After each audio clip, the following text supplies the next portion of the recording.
bola maktabda uxlayotgan bo'lsa, dars payti uxlab qolayotgan bo'lsa, misol, oddiy misol, hayotiy, u ko'pincha kechqurun kech uxlaganidan bo'ladi. Kechqurun kech uxlaganiga sabab kechqurungacha telefon o'ynaganidan bo'ladi. Kechqurungacha telefon o'ynaganiga sabab unga o'sha narsa ruxsat berilganidan bo'ladi. Bu uydagi jarayon-ku. Buni to'g'rilamasdan turib, maktabda qanaqa buni o'zgartirish mumkin?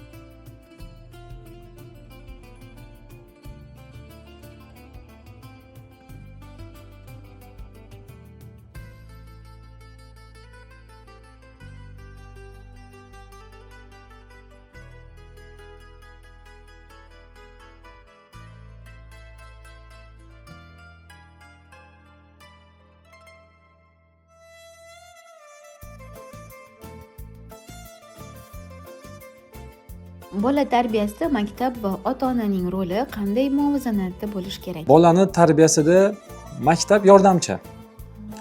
Kimga desa ota-onaga yordamchi. Demak, asosiy o'rinda ota-ona. Bola ota-onani ibrat bilan, suhbat bilan, yo'l yo'riq bilan tarbiya qiladi. Ya'ni o'zi ko'rsatib beradi qanaqa qilish kerakligini, keyin shu nazariyasini tushuntiradi. Keyin mabodo xato qilayotgan bo'lsa, bolani to'g'ri yo'lga yo'naltirib turadi. Maktab mana shu ota-ona o'ziga o'xshagan ota-onalarni bolalari bilan birlashtirib berish uchun bir sharoit qilib beradi xolos. Asosan, ya'ni muhit. Men farzandimga befarq emasman tarbiyasiga. Men uni kim bilan o'rtoq bo'lyapti, nima kitob o'qiyapti, qatlarga borib yuribdi, kimlar bilan o'rtoq, hammasiga qarayapman. Va uni o'rtoqlarini ota-onasi ham shunaqa bo'lishini xohlayman. Mana shu maktabni o'rni. Ya'ni shunaqa o'rtoqlar yig'ilgan, shunaqa o'qituvchilar yig'ilgan, shunaqa ota-onalar yig'ilgan maktabni bitta joyga to'plash. Ya'ni agar men farzandim kun bo'yi telefonda o'yin o'ynab o'tirishini xohlamasam, uni o'rtog'ini ham o'ynashini xohlamayman. Chunki aytadi u ertaga, "Mancha" deydi. Demak, uni o'rtog'ini ota-onasi ham xohlamasligi kerak. Maktabni o'rni mana shuni ta'minlab berish. Ya'ni bir xil ota-onalarni bitta narsani hurmat qiladigan, masalan, farzandini vaqtini, farzandini kelajagini, potensialini, uni tarbiyasini hurmat qiladigan ota-onalarni bitta joyga yig'ish. Eng asosiy vazifasi albatta uni yig'gandan keyin ularga tarbiyaviy qanaqadir nasihatlar qilib turish. Chunki maktab 8 soat davom etsa, bizga o'xshagan xususiy maktablar, bola bu yerda uydan ko'ra ko'proq yuradi va qanaqadir kamchiliklari ko'rinib qoladi, uyda ko'rinmagan. Masalan, uchun kimlardir urishishi mumkin, jahli chiqishi mumkin, hissiyotga berilishi mumkin, yoki dangasaliklar bu yerda ko'rinishi mumkin, uyda ko'rinmagan. Mana shu joyda ustozlar, biz, maktabdagi kuratorlar, o'qituvchilari ana shu bolaga to'g'ri yo'l yo'riq berish kerak. Dangasaligingni yig'ishtir yoki mana ishini qilma yoki bu gaplarni gapirma deb turib yo'l yo'riq ko'rsatadi va ota-onasiga ham yetkazib qo'yadi. Alohida uchrashganda, birga bir gaplashganda yoki biz mana xat yozamiz, shu xat orqali farzandingizga mana shu narsaga e'tibor berib qo'ying deydi. Demak, baribir ota-ona shug'ullanyapti u bilan, lekin maktab unga ma'lumot beryapti. Ya'ni farzandingiz bilan shug'ullanayotgan paytingizda, tarbiyasiga ahamiyat berayotgan paytingizda mana bu joylar esingizdan chiqib qolmasin. Bolangiz kitob o'qimayapti, demak shuni muhabbat uyg'otish kerak. Sovg'a qilasizmi yoki o'qisa mukofot berasizmi? Mana shuni birgalikda qilishimiz kerak deydi. Demak, maktab bu bir sharoit yaratib beradigan joy deb hisoblasak, asosiy mehnatni, ishni baribir ota-ona qiladi. Maktab yordamchi. Ota-ona bog'bon. Maktab o'sha bog'bonni qo'liga har xil narsalar olib kelib beradi. O'sha gulni o'stirayotgan paytida teshasini olib kelib berishi mumkin, suvini olib kelib berishi mumkin, yordam beradi. Buni qayerdan bilamiz? Chunki eng yaxshi o'qituvchilar bilan, eng yaxshi sharoitlar bilan ham biz o'zgartira olmagan bolalar bor. Nega o'zgartira olmaganmiz desa, ota-ona hamkorlik qilmagan. Lekin eng yomon muhitlarda, ya'ni o'ziga mos bo'lmagan o'rtoqlar bilan katta bo'lgan bolalar bor. Ular o'rtoqlari yaxshi emas, maktabi ham hatto yaxshi emas, lekin bolalarning tarbiyasi zo'r. Qanaqa qilib desa, ota-onasi shug'ullangan. Ya'ni maktabda borib bir nimani ko'rib kelsa, ota-ona aytganki, "Bu to'g'ri ish emas" degan. Ya'ni ta'riflab berib turgan. Lekin bu katta energiya, ya'ni katta quvvat talab qiladi, muhitga qarshi kurashish. Shuning uchun ham ota-ona farzandiga befarq bo'lmaydigan, tarbiyasiga befarq bo'lmaydigan ota-onaga ham maktabda muhit kerak. Maktab faqat bilim beradimi yoki shaxs tarbiyalaydimi? Maktab bilim berishi aniq. Ya'ni o'zi maktabning vazifasi bilim berish. Endi buni eplolmayotgan maktablar bor, eplolmayotgan maktablar bor.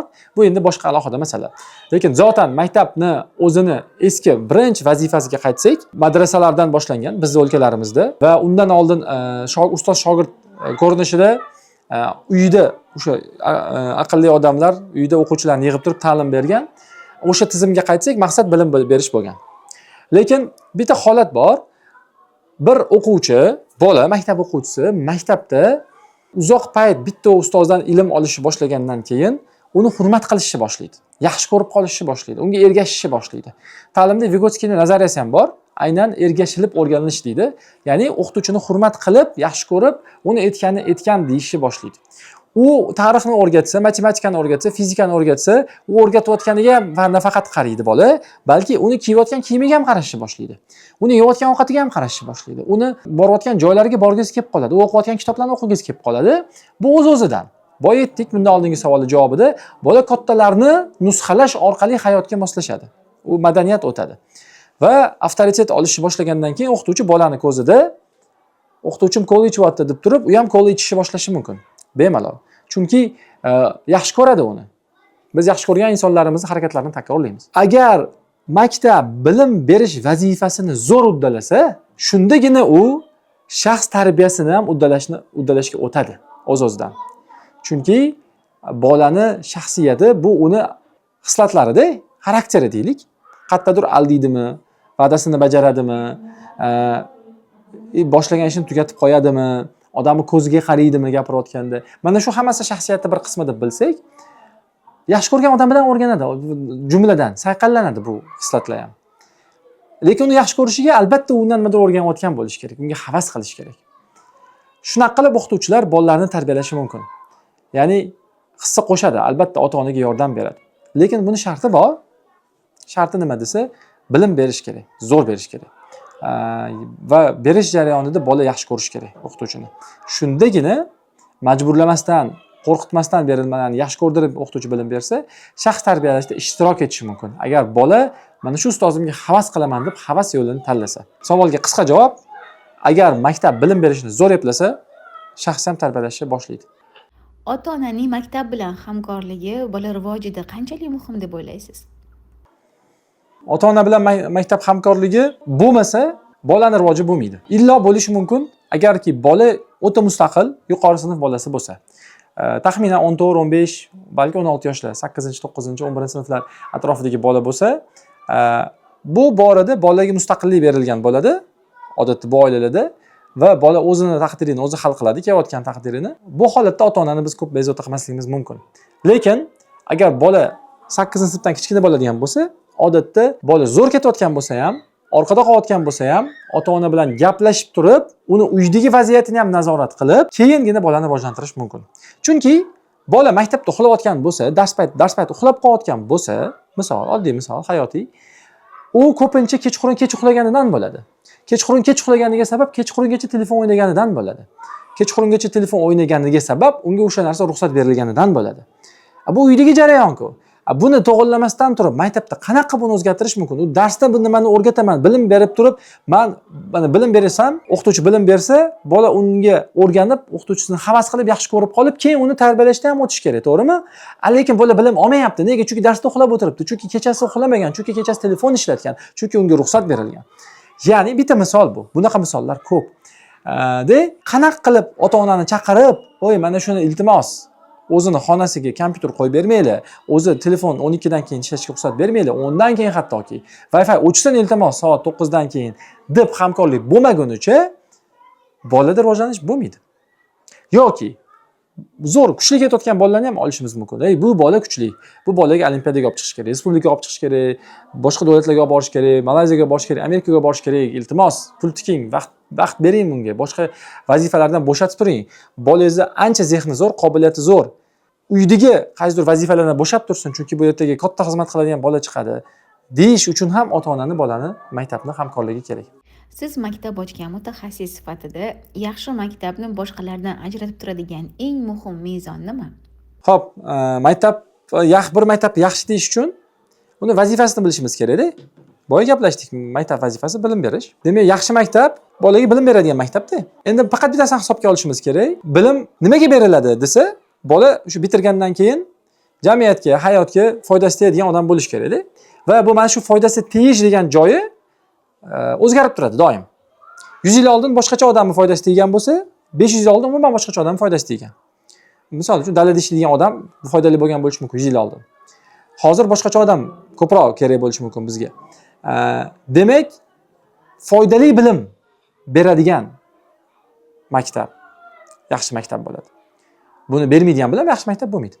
Endi mana shu foydali tushunchasi o'zgarib turadi bizda. Foydali tushunchasi nega o'zgarib turadi desa, deylik 50 yil oldin, 60 yil oldin maktablar juda ko'p narsa yodlatishi bolalarga foydali bo'lgan bo'lishi mumkin. Nega? Chunki ma'lumot kam bo'lgan, kitoblar kam bo'lgan, internet bo'lmagan va bir narsani yoddan bilish ustunlik bergan. Hozir bo'lsa bilimni chegarasi qolmadi. Bir ishda mutaxassis bo'lish uchun ham juda ko'p narsa bilish kerak bo'lib qoldi. Juda ko'p narsani hisobga olish kerak bo'lib qoldi. Shuning uchun maktab endi nafaqat foydali bilim bera oladigan, balki bolani o'zi bilim olishga qiziqtira oladigan joy bo'lsa, u yaxshi maktab bo'ladigan bo'lib qoldi. Ya'ni endi u berishi yetarli emas uni. Endi u bola o'zi ola oladigan ham qilish kerak.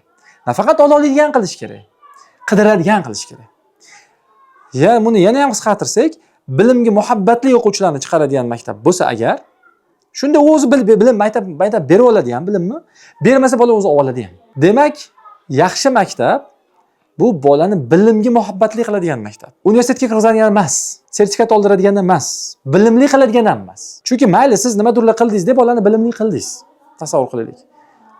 Maktab bitirgandan keyin u bog'ochlari yechilib ketdi, erkin bo'ldi. Uni tepasida ustozlari yo'q, uni nazorat qiladigan tizim yo'q, kamera yo'q. Davom etadimi o'qishda yoki davom etmaydimi? Mana shu savol.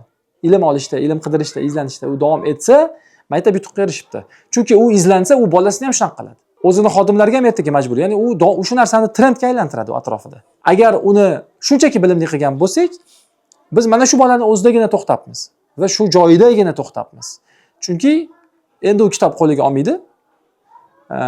Universitetda yaxshi o'qimaydi yoki mayli, universitetda o'qish o'qimasligi hech masala.